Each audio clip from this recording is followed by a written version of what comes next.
திண்ணையில் படுத்துக்கிடணும் கண்டுபிடிச்சிட்டாரு இவரு. ஸ்டாலின் அவர்களே, எப்பொழுது பார்த்தாலும் நீங்கள் பேசுவது நான் முத்துவேல் கருணாநிதியுடைய மகன் என்கிறார்.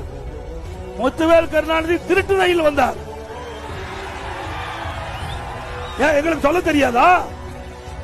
நான் வடக்க வேணும். ஒரு முதலமைச்சர் இருக்கிறீங்க, ஒரு கட்சிக்கு தலைவரா இருக்கிறீங்க, பொறுப்போட பேச வேணும். பொறுப்பு தவறி பேசினா எங்க தொண்டம் கூட பொறுத்து கொள்ள முடியாது. ஸ்டாலின் அவர்களே,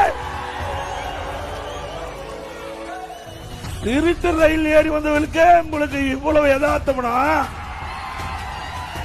ஒரு விவசாய குடும்பத்தில் பிறந்து உழைத்து உழைப்பால் வந்தவனுக்கு எவ்வளவு நாள் வாய் நாக்கு இருக்குன்னா எது வேணாலும் பேசிடலாமா?